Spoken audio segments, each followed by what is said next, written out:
여러분 안녕하십니까. 심심한 이과장입니다.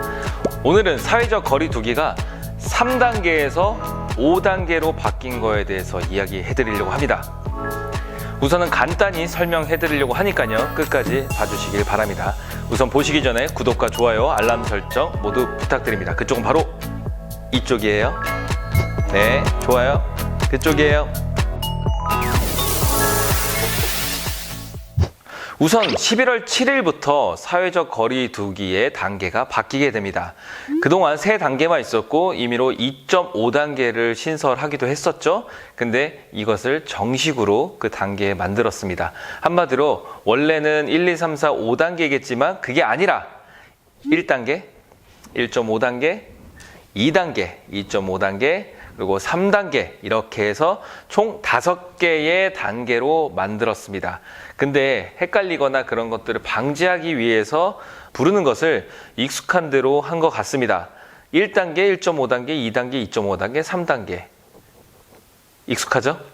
그러면 사회적 거리두기 단계별로 기준이나 또 방역하는 방법이나 이런 것들이 다를 거라고 생각하실 겁니다. 그럼 어떻게 다를 것이냐? 네. 제가 지금부터 하나하나 알려드리도록 하겠습니다. 그럼 우선 1단계는 생활방역이라고 해서요, 생활 속에서 거리를 두는 이런 개념이라고 생각하시면 될 것 같아요. 뭐 2m 거리, 뭐 양팔 거리, 뭐 이런 정도로 얘기를 많이 했었죠. 그러면 1.5단계는 지역적 유행 단계로서 지역적 유행이 시작되는 그런 단계를 1.5단계라고 할 수가 있습니다. 그러면 2단계는 어떤 것이냐? 똑같이 지역적 유행 단계입니다만 그 지역 유행 속도가 굉장히 빠르고 전국적으로 확산되는 것이 보인다고 하는 게 2단계입니다. 그러면 2.5단계는요? 전국적으로 유행하는 단계라고 할 수가 있겠죠. 그럼 전국적 유행, 그게 무엇이죠? 말 그대로 전국적 유행입니다. 제가 영상의 뒷부분에 기준까지 다 말씀드릴 거니까요, 끝까지 시청해 주시기 바랍니다. 또 3단계는 그냥 대유행이에요. 그냥 폭발한 거예요. 저희 3단계 안 가야 되겠죠? 그쵸? 안 갈 거예요. 잘 할 거잖아요. 그쵸? 네, 넘어가도록 하겠습니다. 그러면은 1단계의 상황은 어떤 것이냐? 통상적으로 방역, 그리고 의료체계가 감당할 수 있는 범위 내에서 유행하고 있어서 그걸 통제하고 있는 상황을 1단계로 할 수가 있습니다. 그러면 1.5단계는 그 범위를 좀 위협하는 수준이 일주일 이상 지속될 때 그런 상황을 1.5단계라고 할 수가 있고요. 그러면 2단계는 이렇게 1.5단계 조치를 했는데도 계속 증가 양상을 보이고 그 유행이 전국적으로 확산되는 조짐이 보일 때, 이때가 2단계라고 할 수가 있습니다. 그러면 2.5단계는 의료체계가 통상적으로 대응하는 범위를 초과하는 수준이 되는 겁니다. 그래서 전국적인 유행이 일주일 이상 지속되거나 또 확대되는 상황을 2.5단계라고 할 수가 있겠죠. 그러면 3단계는 무엇이냐? 아까도 말씀드렸지만 그냥 환자가 폭발하는 거예요. 의료체계가 붕괴되고 그냥 갈 때까지 가는 거죠. 네, 저희 그렇게 안 가게 꼭 잘해보자고요. 그러면 아까 말씀드린다고 했던 그 기준을 말씀드릴게요. 1단계에서는 주 평균 1일 국내 발생 확진자 수로 기준을 합니다. 말 그대로 일주일 동안 평균 얼마나 나왔는지, 국내 발생 확진자예요. 왜냐하면 외국에서 온 거는 저희가 뭐 지표상으로는 잡지만 이 단계로 올리는 거에 맞는 지표는 아니기 때문에 빠지게 되는 거고요. 이 기준은 수도권은 100명, 충청, 호남, 경북, 경남 30명, 강원, 제주는 10명 미만일 경우가 이 1단계에 해당하게 됩니다. 그러면 1.5단계는 어떻게 되나요? 기준은 똑같습니다. 주 평균 1일 국내 발생 확진자 수로서 계산을 합니다. 수도권 100명, 10명이 아니죠. 100명, 충청, 호남, 경북, 경남권이 30명, 강원, 제주가 10명 이상일 때입니다. 이때도 60대 이상 주 평균 1일 확진자 수도 중요하고요. 그리고 수도권 40명, 충청, 호남, 경북, 경남권 10명, 강원, 제주 4명 이상 발생할 때입니다. 60대 이상 주 평균 1일 확진자 수가 수도권은 40명, 충청, 호남, 경북, 경남권은 10명, 강원, 제주는 4명 이상일 때 1.5단계가 되는 기준이 됩니다. 그러면 2단계는요? 뭐 3가지 중에 1가지라도 충족이 되면 2단계가 됩니다. 이렇게 유행하고 있는 권역, 1.5단계 조치를 일주일 동안 했는데도 그 확진자 수가 1.5단계 기준을 2배 이상 지속하게 될 때, 이게 첫 번째 기준이고요. 네, 두 번째 기준은 이렇게 2개 이상의 권역에서 1.5단계 유행이 일주일 이상 지속될 때입니다. 점점 심각해지고 있어요. 네. 그러면 세 번째는 전국 확진자 수가 300명을 초과해서 그 상황이 일주일 이상 지속될 때, 네, 이때가 2단계의 기준입니다. 듣기만 해도 많이 답답하네요. 그러면 2.5단계는 전국 주 평균 확진자 수가 400에서 500명 이상이거나 전국 2단계 상황에서 더블링이라고 하죠. 이제 2배를 뛰어넘는 2배로 올라오는 더블링 등 급격히 환자가 증가하는 상황이라고 할 수가 있습니다. 이때 60대 이상의 신규 확진자 비율도 중요하고요. 중증 환자 병상수 관리도 굉장히 중요한 요소 중에 하나가 됩니다. 3단계는 사실은 뭐 그 이상이라고 보시면 됩니다. 전국 주 평균 확진자가 800에서 1000명, 듣기만 해도 무섭습니다. 1000명 이상이거나 2.5단계 상황에서 또 더블링, 또 급격한 환자가 발생될 때입니다. 60대 이상 뭐 신규 확진자 비율이나 아까 말씀드렸던 중환자 병상 수급 능력 이런 거에 대해서 중요하게 따지게 됩니다. 듣기만 해도 어렵네요. 그러면 1단계는 생활 방역이라고 했습니다. 나머지 지역적 유행 단계, 전국적 유행 단계라고 했는데, 그러면 이 단계를 나누는 이유가 무엇이죠? 그 단계에 맞게 생활을 하라는 거죠. 그러면 어떤 생활을 하라는 것이냐? 1단계에서는 일상생활과 경제적 활동을 그대로 유지하면서 코로나19 예방을 위해서 또 방역을 철저히 하는 이 단계가 1단계라고 할 수가 있겠습니다. 그러면 1.5단계는 지역 유행이 시작되는 겁니다. 굉장히 위험해지는 거죠. 그렇기 때문에 철저한 생활 방역을 요구하는 단계라고 할 수가 있습니다. 2단계도 지역적 유행 단계이긴 합니다만 본격적으로 유행을 하는 겁니다. 네, 그러면 나가지 말라는 거예요. 불필요한 외출도 모임도 다 자제하고 사람 많이 다니는 다중이용시설도 이용을 자제하는 단계, 이 단계가 2단계입니다. 말장난이었네요. 그러면 2.5단계부터는 전국적 유행 단계라고 했습니다. 그건 말 그대로 가급적 집에 머무르고 외출 모임, 다중이용시설 최대한 자제하라는 겁니다. 그러면 3단계는 어디까지 가라는 거죠? 근데 원칙적으로는 집에 머무르고 다른 사람을 정말 최소한으로 만나라는 겁니다. 그럼 어떤 식으로 방역 조치를 하게 되는 건지 궁금하실 겁니다. 첫 번째로 다중이용시설에 대해서 먼저 말씀을 드리도록 하겠습니다. 다중이용시설도 여러 가지가 있죠. 중점 관리시설이 있고 일반 관리시설이 있고 또 기타 시설로 이렇게 나눠지게 됩니다. 우선 중점 관리시설부터 말씀을 드리면 1단계에서는 이용 인원을 제한을 하고 방역수칙을 의무화하는 건 당연합니다. 1단계이긴 하지만요. 그러면 1.5단계는 이렇게 인원 제한을 좀 강하게 하게 됩니다. 그 위험도 높은 활동도 금지하게 되고요. 그러면 2단계로 넘어갔을 때는 유흥시설 5종 집합 금지가 이루어지게 됩니다. 그 나머지 시설은 21시 이후로 운영이 중단되는 등 제한이 강화됩니다. 이를 위반하면 원 스트라이크 아웃이라고 하죠. 한 번에 걸리면 그대로 골로 갑니다. 한 방에 그냥 영업 정지 당하는 거예요.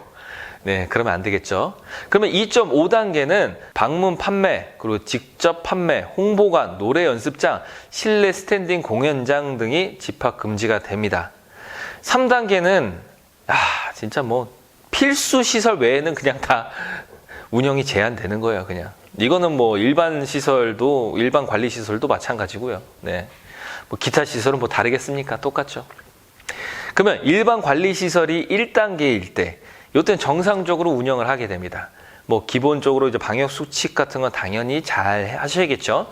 그리고 1.5단계라면 이제 시설마다 특성이 좀 있을 거예요. 그러면 특성에 맞춰서 이용을 제한할 수 있을 거라고 봅니다. 그러면 2단계에서는 이 제한을 강하게, 말 그대로 강하게 제한을 하게 됩니다. 위험도가 높은 활동은 아예 금지를 시키기도 하고요. 그럼 2.5단계에서는 21시 이후에는 운영 중단 등 제한이 아주 강하게 됩니다. 이것도 위반하게 되면 그냥 원 스트라이크 아웃이에요. 영업 정지죠. 그냥. 3단계는 필수 시설 외에는 그냥 운영 제한을 그냥 건다고 생각하시면 됩니다. 그러면은 기타 시설에 대해서도 말씀을 드리면 1단계나 1.5단계는 크게 변화 없이 정상 운영을 하게 됩니다. 하지만 2단계에서부터는 마스크 착용 의무를 하게 되고요. 2.5단계는 인원을 제한하게 됩니다. 뭐 그냥 방역 열심히 하면 됩니다. 네. K방역 화이팅! 그러면 시설 중에 국공립 시설도 있겠죠. 뭐 사회복지 시설도 있고요. 그러면 국공립 시설부터 말씀을 드리면 1단계에서는 경륜, 경마 이런 데에서 50% 인원 제한이 들어가게 됩니다. 1.5단계에서는 50%에서 20%로 떨어지고요. 그 나머지 시설은 50% 인원 제한이 또 들어가게 됩니다. 2단계에서는 경륜, 경마 중단이 돼요. 그냥 그대로 안 됩니다. 안 돼요. 그리고 나머지 시설은 30% 인원 제한이 걸리게 됩니다. 또 2.5단계에서는 체육시설, 경륜, 경마 운영이 중단이 되고요. 나머지 시설도 30% 인원 제한이 들어가게 됩니다. 아무래도 전국적 유행 단계이기 때문에 강하게 할 수밖에 없겠죠. 그럼 3단계에서는 실내외 구분 없이 운영을 중단하게 됩니다. 국공립 시설이다 보니까 아무래도 강력하게 제한할 수가 있는 것 같습니다. 그러면 사회복지시설은 어떻게 되는 것이냐? 어린이집 같은 데를 말하는 거겠죠. 어린이집 같은 데 아이를 안 맡길 수가 없지 않습니까? 일도 해야 되고요. 그리고 여기는 1단계부터 2.5단계는 동일하게 철저한 방역으로 진행이 되게 됩니다. 뭐 그동안 확산의 양상이나 이제 방역 관리 상황에 따라서 많이 바뀔 수가 있을 것 같아요. 그런 제한 조치라는 것들이 많이 왔다 갔다 할 수도 있을 것 같아요. 그렇지만 긴급 돌봄 시설 이런 것처럼 필수 서비스는 계속해서 제공한다고 합니다. 그러면 마지막 3단계는 휴관을 권고합니다. 긴급 돌봄 같은 것만 유지하도록 최대한 권고를 합니다. 안 할 수는 없거든요. 지금까지는 시설에 대한 방역 조치였습니다. 그러면 일상생활에서 그리고 사회 경제적인 활동으로는 어떻게 방역을 해야 되는지 지금부터 말씀드리도록 하겠습니다. 우선 마스크 착용이 의무화가 됩니다. 뭐 1단계, 2단계, 3단계 네 단계가 있어요. 뭐가 달라지긴 합니다. 하지만 어쨌든 다 착용하세요. 그냥 마스크 쓰세요. 하시면 되잖아요. 그거 하고 계시잖아요. 그렇죠? 기준이다 보니까 각 단계별로 다른 상황은 있겠죠. 우선 말씀을 드리면 1단계는 중요 일반관리시설, 대중교통, 의료기관, 약국, 요양시설, 쥐하감 보호시설, 중점 일반관리시설, 대중교통, 의료기관, 약국, 요양시설, 쥐하감 보호시설, 집회, 시위장, 실내 스포츠 경기장, 고위험 사업장 등은 의무가 됩니다. 뭐 다 하시면 되는 거예요. 네. 네, 1.5단계는 그 외 실외 스포츠 경기장이 추가가 됩니다. 2단계에서는 실내에는 완전히 전체가 마스크 착용 의무고요. 위험도가 높은 실외 활동도 추가가 됩니다. 2.5단계나 3단계에는 동일하게 실내 전체에 적용이 되고요. 2m 이상 거리 유지가 어려운 실외도 다 의무화가 됩니다. 그 모임이나 행사할 때 저희가 뭐 500명 이상이냐 이하냐 이런 제한들도 있었습니다. 그러면 이것도 세분화됐겠죠. 1단계에서는 500명 이상 행사는 지자체 신고가 필요합니다. 협의를 해야 됩니다. 방역 수칙은 무조건 지키셔야 되고요. 1.5단계는 1단계 조치를 유지하면서예요. 이걸 다 지키면서 축제나 일부 행사는 100인 이상이 안 됩니다. 100인 이상 금지예요. 1.5단계에서는. 그러면 2단계에서는 100인 이상 금지, 2.5단계는 50인 이상 금지, 3단계는 10명 이상 금지입니다. 그냥 모이지 말라는 얘기죠, 뭐.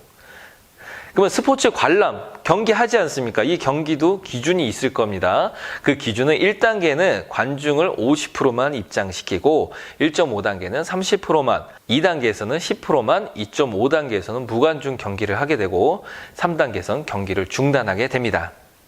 그러면 경기장을 가는 것도 그렇고 이동하려면은 대중교통을 이용할 수밖에 없습니다. 교통시설 이용을 단계별로 말씀드리도록 하겠습니다.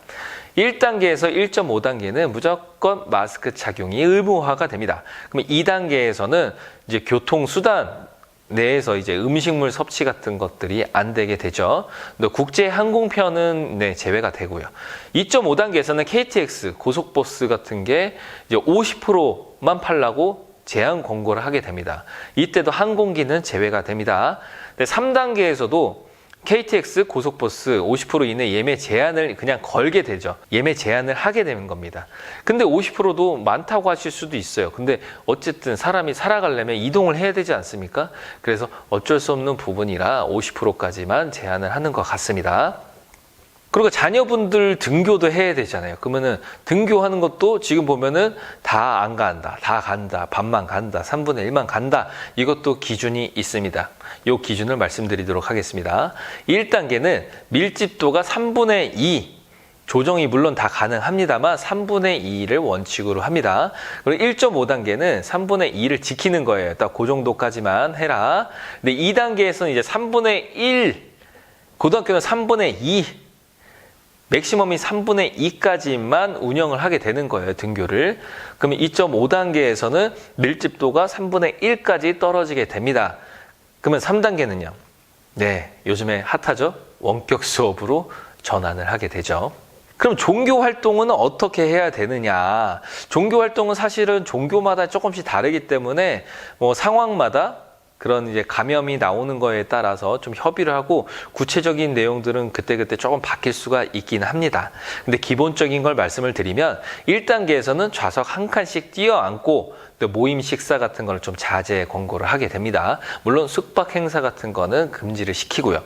1.5단계에서는 원래 있는 좌석 수의 30%까지만 제한을 하게 됩니다. 모임이나 식사는 당연히 금지고요. 그럼 2단계에서는 20% 이내로 제한을 하게 되고요. 2.5단계는 사실상 비대면으로 전환이 됩니다. 20명 이내에 인원 제한을 하게 되고요. 모임 식사는 여전히 끝까지 금지입니다. 3단계에서는 사실상 비대면, 말 그대로 영상으로 이제 종교 활동을 하는 거 말고는 방법이 없을 것 같네요. 그래도 돈을 벌러 나가야 되지 않습니까? 그러면은 직장 근무도 해야 됩니다. 그럼 직장 근무도 각 단계별로 이제 제한이 있겠죠. 재택근무나 여러 가지 상황이요. 그러면 그거를 말씀드릴게요. 1단계는 기간 부서별로 적정 비율로 이제 재택근무를 하게 됩니다. 권고 수준이긴 하죠. 뭐 5분의 1 정도는 재택근무를 시켜라. 뭐 이렇게 되고요. 그리고 1.5단계와 2단계에서는 3분의 1 정도는 재택근무를 하도록 권고를 합니다. 2.5단계에서는 그냥 전체 3분의 1을 그냥 재택근무를 하라고 하게 되고요. 또 3단계에서는 필수 인원 외에는 전부 다 재택근무를 하도록 의무화를 하게 되죠. 3단계는 그냥 말로만 하고 안 왔으면 좋겠어요. 근데 고위험 사업장이나 이런 데는 마스크 착용이 당연히 의무화인 거고요. 1단계, 2단계, 3단계 사실상 의미가 없다고 보시면 될 것 같네요. 제가 아주 간단하게 단계별로 상황별로 이야기를 해드렸습니다. 근데 이해가 안 되실 수도 있지만 한마디로 마스크 잘 착용해서 단계 올라가지 않게 하면은 위에 단계 아실 필요가 없겠죠. 저는 그러기를 바랍니다. 제 이야기가 도움이 되셨다면 구독과 좋아요, 알람 설정과 댓글 모두 부탁드립니다. 지금까지 심심한 이 과장이었습니다.